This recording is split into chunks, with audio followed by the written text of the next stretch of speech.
अंश रसायन की पाठशाला में हमारे चैनल के माध्यम से पठन पाठन करने वाले सभी व्यूअर्स एवं सभी सब्सक्राइबर छात्र छात्राओं का मैं पुनः स्वागत करता हूं। बच्चों, कक्षा 12वीं की एनसीईआरटी रसायन विज्ञान में नाइट्रोजन युक्त कार्बनिक यौगिकों के अंतर्गत एमीन का अध्याय चल रहा है। आज इस अध्याय में एक बहुत महत्वपूर्ण हेडिंग लगाने जा रहे हैं। इसके अंतर्गत बच्चों हम 1 डिग्री, 2 डिग्री और 3 डिग्री एमीन की पहचान वाली या उनमें विभेद करने वाली रासायनिक अभिक्रियाओं की चर्चा करेंगे। अर्थात हम उन अभिक्रियाओं को समझेंगे जिनसे हम या तो 1 डिग्री, 2 डिग्री, 3 डिग्री एलिफेटिक व एरोमेटिक एमीन की पहचान करते हैं अथवा उनमें विभेद कर सकते हैं। ऐसे ही कुछ अभिक्रियाओं को लेकर आज के समक्ष उपस्थित हुआ हूं बच्चों। पहली कार्बिल एमीन अभिक्रिया। इस अभिक्रिया में बच्चों हम 1 डिग्री एमीन, किससे 1 डिग्री एमीन, चाहे वह एल्काइल हो चाहे वह एराइल हो, एलिफेटिक एरोमेटिक कोई भी एमीन होगा, उस एमीन को हम 2 डिग्री और 3 डिग्री से विभेद कर सकते हैं। किससे? कार्बिल एमीन अभिक्रिया से। दूसरा, हिंसबर्ग परीक्षण। इनमें हम 1 डिग्री, 2 डिग्री और 3 डिग्री तीनों तरह की एमीनों की पहचान कर सकते हैं और उनमें विभेद भी कर सकते हैं। मतलब उनको इंडिविजुअल अलग अलग पहचान भी सकते हैं और उनमें अंतर भी ज्ञात कर सकते हैं। हाफमैन मस्टर्ड ऑयल अभिक्रिया बिल्कुल ऐसी ही है। इसमें 1 डिग्री एलिफेटिक या एरोमेटिक एमीन को 2 डिग्री और 3 डिग्री से अलग पहचान सकते हैं। नाइट्रस अम्ल 1, 2 और 3 डिग्री एमीन तीनों को हम अलग अलग आइडेंटिफाई कर सकते हैं। आइए आज की नई हेडिंग लगाते हैं। पहली हेडिंग लगाते हैं कार्बिल एमीन अभिक्रिया, या इसको आइसोसाइनाइड परीक्षण भी बोलते हैं। क्या बोलते हैं इसको? एक नया नाम कौन सा होता है? आइसोसाइनाइड परीक्षण या टेस्ट। कार्बिल एमीन अभिक्रिया या आइसोसाइनाइड परीक्षण। होता क्या है, जब किसी प्राथमिक एमीन को, प्राइमरी एमीन को, चाहे वह एलिफेटिक हो चाहे वह एरोमेटिक हो, क्लोरोफॉर्म और KOH के साथ इन तीनों को मिलाकर गर्म करते हैं यदि हम, तो सिंपल रिएक्शन, अभी अब डायरेक्ट रिएक्शन याद रखो बच्चों, आपकी 12वीं के सिलेबस में मैकेनिज्म नहीं है। जब भी कोई कंपटीशन की कक्षा आएगी उसमें मैकेनिज्म बता दी जाएगी। आपको सीधा सीधा याद रखना है, ये RN और C, ये वाला जो भाग है, ये भाग एक साथ आ गया। कौन सा? RNC। बकाया क्या बचा? 3H और 3Cl बचे। मैकेनिज्म दूसरी तरह से बच्चों, मैं आपको डायरेक्ट याद करना सिखा रहा हूं केवल। 3H और 3Cl बचे, 3HCl और 3 KOH बचे। अर्थात क्या होगा हमारा? 3 KCl निकल जाएगा और 3 H2O निकल जाएगा। अर्थात यह आइसोसाइनाइड बन गया। क्या बन गया? जब एलिफेटिक या एरोमेटिक 1 डिग्री एमीन को हम क्लोरोफॉर्म और KOH के साथ गर्म करते हैं तो एक एल्काइल आइसोसाइनाइड बनता है। इसकी दुर्गंध आती है। क्या आती है बच्चों? इसकी दुर्गंध आती है। एक दुर्गंध युक्त पदार्थ आइसोसाइनाइड बनता है जिसकी जो स्मेल होती है लाइक रॉटन एग, यानी कि सड़े हुए अंडे के समान इसकी गंध आती है। यह आइसोसाइनाइड बनना इस बात को प्रदर्शित करता है कि हमारा दिया गया एमीन प्राथमिक है। अगर यह गंध नहीं आ रही है, कोई रिएक्शन नहीं हो रही है, तो 2 डिग्री और 3 डिग्री एमीन होगा। अब इसका एग्जाम्पल है क्या? हमने लिखा इथाइल एमाइन। इथाइल एमाइन की यही रिएक्शन हमने करा दी, CHCl3, 3 KOH लेके क्या बन जाएगा?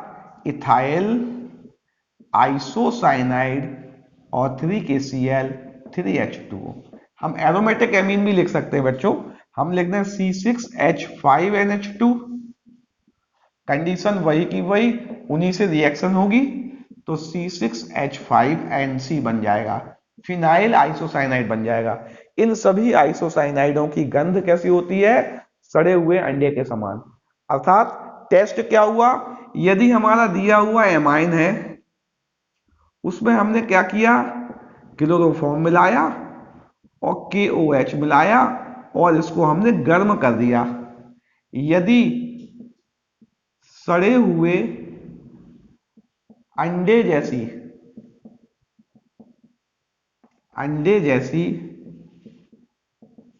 दुर्गंध,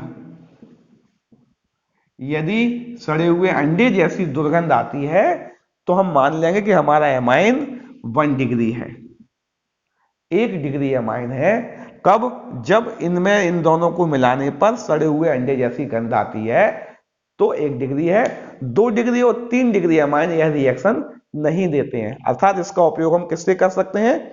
1 डिग्री एमाइन को 2 डिग्री और 3 डिग्री एमाइन से डिस्टिंग्विश करने में, विभेद करने में इस रासायनिक अभिक्रिया का यूज हम बच्चों कर सकते हैं। आप नोट कर लेना, इसको पॉज करके नोट कर लेना बीच में, है ना। अब दूसरी रिएक्शन देखते हैं जिससे हम 1 डिग्री, 2 डिग्री और 3 डिग्री एमाइन में डिस्टिंग्विश कर सकते हैं और उनको हम आइडेंटिफाई भी कर सकते हैं, उनको हम पहचान भी सकते हैं। क्या करें हम? पहली बात तो हम देखें कि हिंसबर्ग अभिकर्मक क्या होता है। Hinsberg अभिकर्मक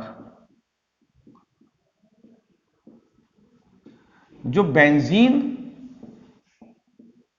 sulphonyl chloride, benzene sulphonyl chloride को ही हम हिंसबर्ग अभिकर्मक कहते हैं। ये जो हिंसबर्ग अभिकर्मक है, यह बेंजीन सल्फोनिल क्लोराइड जो है यह 1 डिग्री, 2 डिग्री और 3 डिग्री एमाइन से अलग अलग मोड में अभिक्रिया करता है और उसकी अभिक्रिया के अनुसार ही हम इससे 1 डिग्री, 2 डिग्री और 3 डिग्री एमीन को आइडेंटिफाई कर सकते हैं। जैसे हमने क्या किया, इस हिंसबर्ग अभिकर्मक की 1 डिग्री एमीन से रिएक्शन कराई। किससे कराई बच्चों? 1 डिग्री एमीन से रिएक्शन कराई। ये 1 डिग्री एमीन है, RNH2, 1 डिग्री एमाइन। यहां से HCl निकल जाएगा, यहां से HCl निकल जाएगा और एक प्रेसिपिटेट बनेगा। किसका? NHR। इसका एक प्रेसिपिटेट बन जाएगा। इस प्रेसिपिटेट को बच्चों, ये जो प्रेसिपिटेट बना, इसमें यदि हम क्षार मिला दें, एल्कली मिला दें, QH या NaOH मिला दें, वो भी एक्वस, जलीय NaOH या QH मिला देंगे, ये प्रेसिपिटेट बना। यदि इसमें हम जलीय NaOH या QH मिला दें तो ये जो प्रेसिपिटेट है यह इसमें घुल जाएगा। घुलेगा कैसे? इसकी जो एक्टिव हाइड्रोजन है वह इस एक्टिव मेटल से रिप्लेस हो जाएगी। यानी क्या बनेगा? इसका जो प्रोडक्ट बनेगा, प्रोडक्ट के नाम से हमें इसमें ज्यादा मतलब नहीं है, इसलिए मैं आपको बता नहीं रहा हूं, उसकी आवश्यकता नहीं है। यहां क्या बनेगा? ये जो पदार्थ होगा यह विलेय हो जाएगा। ये क्या बनेगा? विलेय सॉल्यूशन बनेगा। क्या कह रहा हूं मैं? अगर 1 डिग्री एमाइन है उसमें हमने हिंसबर्ग अभिकर्मक डाला तो एक अवक्षेप प्राप्त होगा। इस अवक्षेप में यदि हम क्षार डालेंगे तो यह अवक्षेप घुल जाएगा, क्षार में घुल जाएगा। अगर घुल रहा है तो हमारी एमीन 1 डिग्री है। अब हम 2 डिग्री एमीन की बात करते हैं। हमने 2 डिग्री एमीन की रिएक्शन कराते हैं हिंसबर्ग रिएजेंट से। 2 डिग्री एमाइन में क्या होता है बच्चों? एक H होता है ना, R2NH। ये 2 डिग्री एमाइन है तो यहां भी एक HCl निकल जाएगा। क्या बनेगा? SOONR। लेकिन जब हम इसमें एक्वस KOH डालेंगे तो ये जो अवक्षेप बना है यह अवक्षेप घुलेगा नहीं, क्योंकि यह इसके साथ सॉल्ट नहीं बना पाएगा कहीं से भी। यह इसको पोटेशियम इसको विस्थापित नहीं कर रहा है, यहाँ कोई हाइड्रोजन ही नहीं है, यहाँ पे H अवेलेबल नहीं है, तो यहाँ एक्टिव हाइड्रोजन को रिप्लेस भी नहीं कर पाएगा, उसमें घुलेगा भी नहीं। अर्थात जो अवक्षेप बना वह कैसा होगा? अविलेय होगा। अब जो अवक्षेप था वह अवक्षेप KOH में अविलेय है। अर्थात 2 डिग्री में क्या हुआ? यदि हिंसबर्ग रिएजेंट को 2 डिग्री अमाइन से रिएक्शन कराई तो अवक्षेप बना। उस अवक्षेप में KOH मिलाया, वो अवक्षेप अविलेय है। तीसरी बात करें हम, यदि हम इसी रिएक्शन को 3 डिग्री से कराएं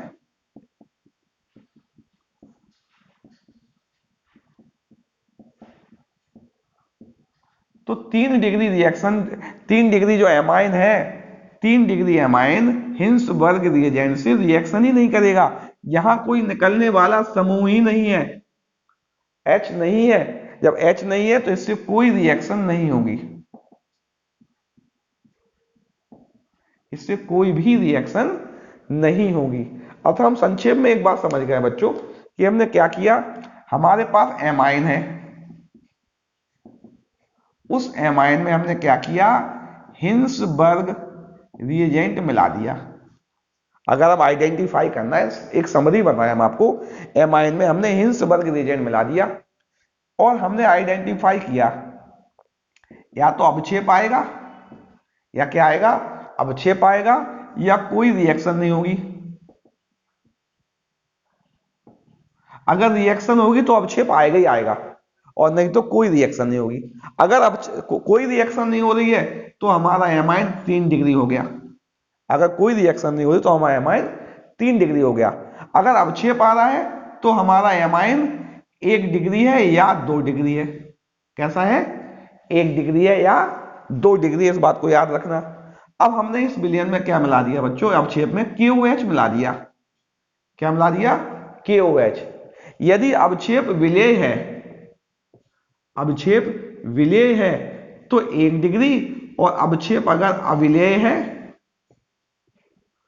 तो 2 डिग्री। चलिए हम दोबारा दिखाते हैं बेटा, इस साइड आ जाए, वहां आपको दिख नहीं रहा होगा।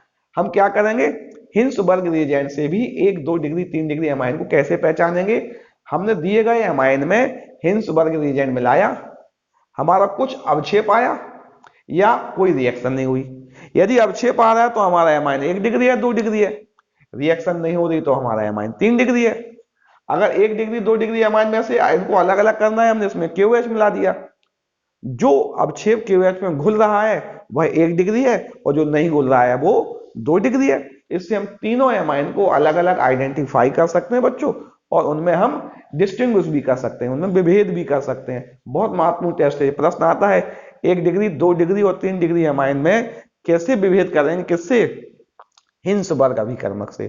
तो बेंजीन सल्फोनिल क्लोराइड को हिंसबर्ग अभिकर्मक कहते हैं। यह 1 डिग्री और 2 डिग्री के साथ अवक्षेप बनाता है।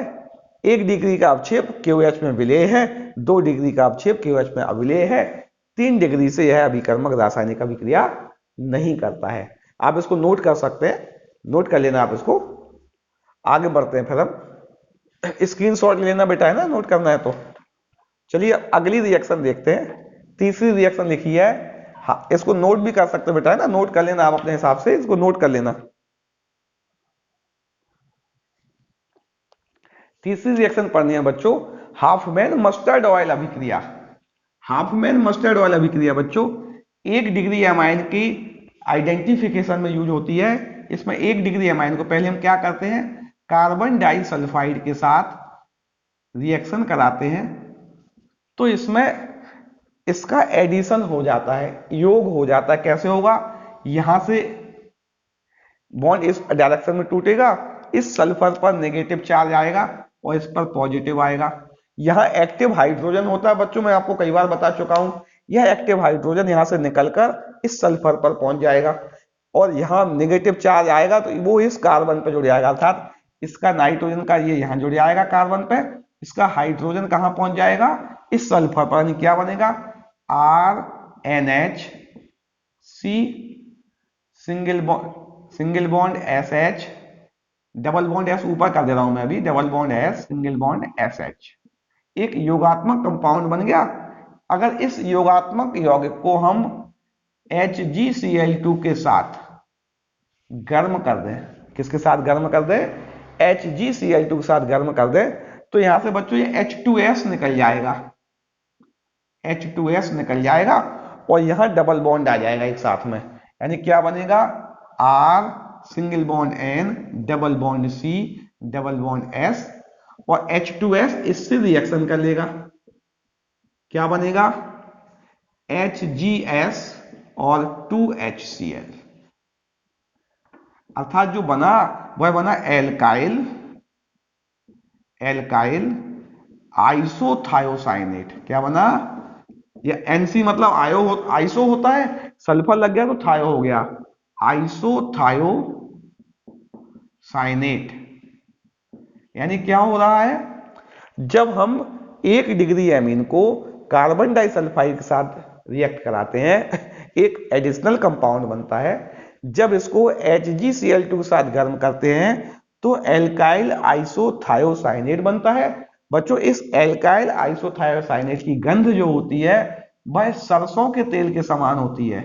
किसके, सरसों के तेल के समान, सरसों के तेल के समान गंध वाला एक पदार्थ बनता है। इसलिए इस रिएक्शन को मस्टर्ड ऑयल रिएक्शन कहते हैं, क्योंकि इसका प्रोडक्ट जो होता है उसकी स्मेल लाइक मस्टर्ड ऑयल, इसलिए इसका नाम मस्टर्ड ऑयल रिएक्शन है। 2 डिग्री और 3 डिग्री एमीन में यह रिएक्शन नहीं होती बेटा, इसलिए एलिफेटिक और एरोमेटिक 1 डिग्री एमीन को 2 डिग्री और 3 डिग्री से अगर हमें विभेद करना है तो इस रिएक्शन का भी यूज हम कर सकते हैं दोनों के लिए। जैसे हम लिखा, अगर लिखे हम C2H5NH2 यहां लिखेंगे, रिएक्शन वही की वही होगी, फाइनल प्रोडक्ट क्या बन जाएगा, C2H5N double bond C double bond S, अर्थात इथाइल आइसोथायोसाइनेट बन जाएगा।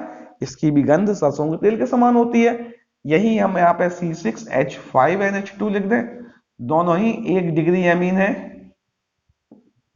यह एरोमेटिक है या एलिफेटिक है, रिएक्शन बिल्कुल वही की वही होना है। वही की वही का मतलब, पहले हम क्या करेंगे, कार्बन डाइसल्फाइड से रिएक्शन कराएंगे, क्या बनेगा, C6H5NH,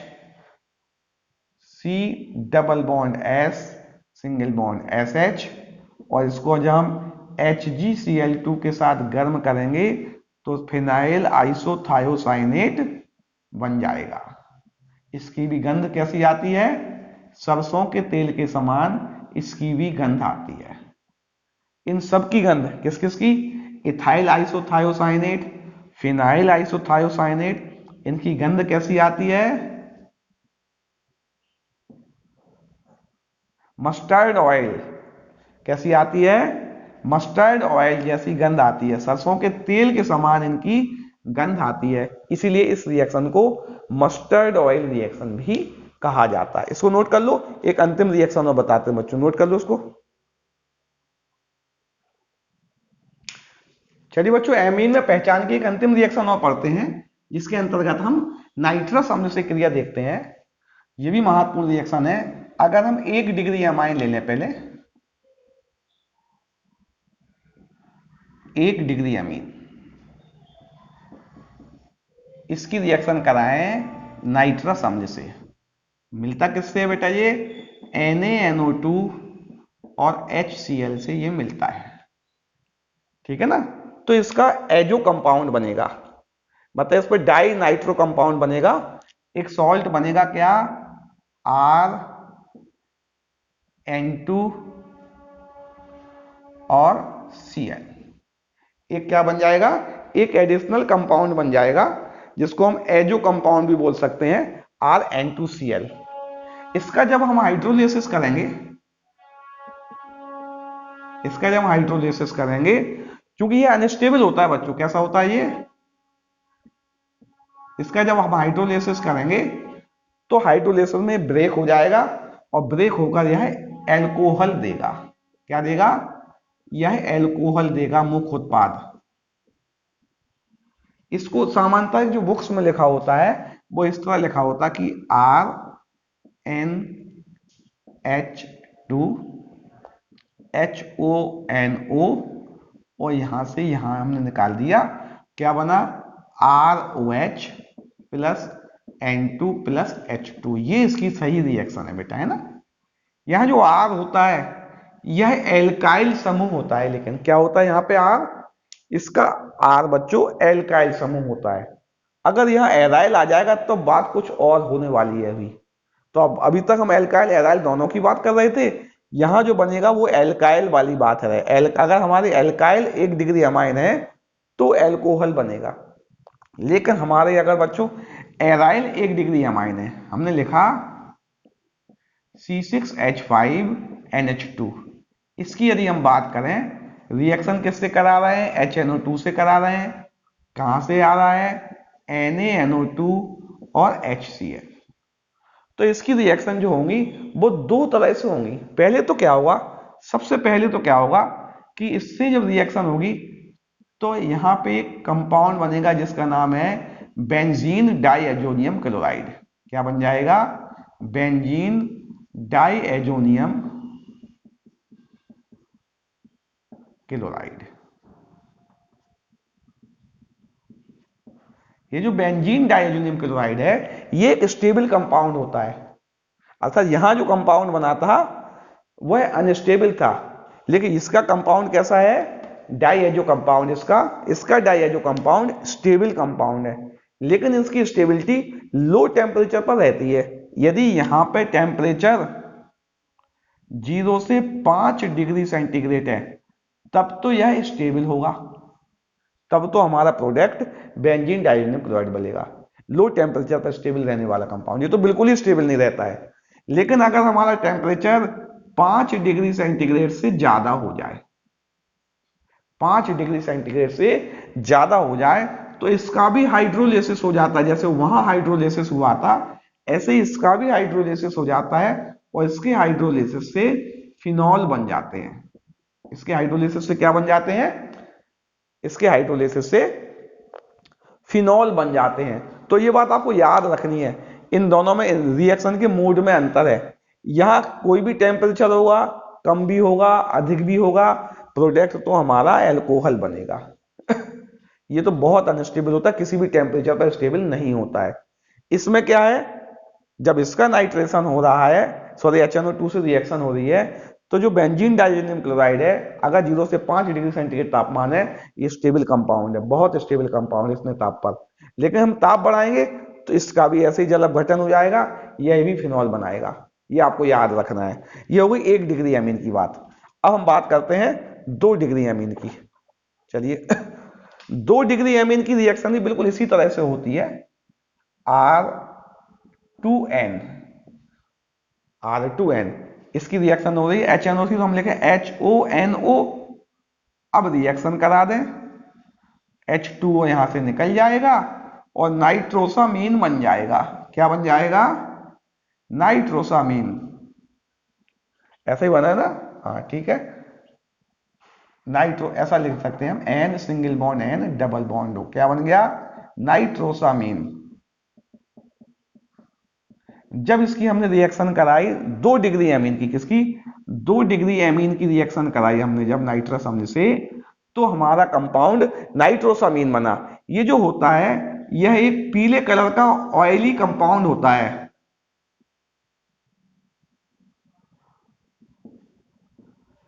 यह एक पीले कलर का ऑयली कंपाउंड अगर होता है, कौन बच्चों, नाइट्रोसामीन। इस नाइट्रोसामीन को यदि हम फिनॉल और सल्फ्यूरिक अम्ल के साथ रिएक्ट करा दें, फिनॉल और सल्फ्यूरिक अम्ल के साथ रिएक्ट करा दें, तो यहां ग्रीन सॉल्यूशन आ जाएगा। कैसा सॉल्यूशन बन जाएगा, ग्रीन सॉल्यूशन बन जाएगा। और इस ग्रीन सॉल्यूशन में यदि हम जल मिला देंगे तो यह रेड में बदल जाएगा। इस परीक्षण को बच्चों लीबरमैन नाइट्रोसो परीक्षण भी कहते हैं, लीबरमैन नाइट्रोसो टेस्ट। क्या होता है, जब 2 डिग्री एमीन को, एलिफेटिक एरोमेटिक दोनों हो सकते हैं, जब 2 डिग्री एमीन को नाइट्रस अम्ल के साथ रिएक्ट कराते हैं तो नाइट्रोसामीन बनता है। इस नाइट्रोसामीन में का कलर जो होता है येलो होता है, यह ऑयली कंपाउंड है।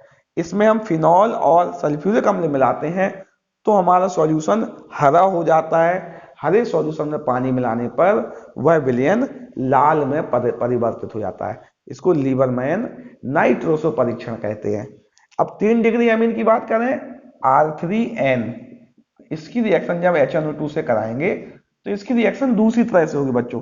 इसमें H2O निकलने लायक तो जगह है नहीं। यह क्या करेगा, एमीन होता है क्षार, और यह होता है अम्ल, यानी ये बेस है, ये एसिड है। तो यहां पर जो प्रोडक्ट बनेगा वह सॉल्ट बन जाएगा, R3NHNO2, एक सॉल्ट बन गया। इस सॉल्ट को जब हम हीट करेंगे तो नाइट्रोसामीन और एल्कोहल बनेगा, यानी क्या बन जाएगा, R3NNO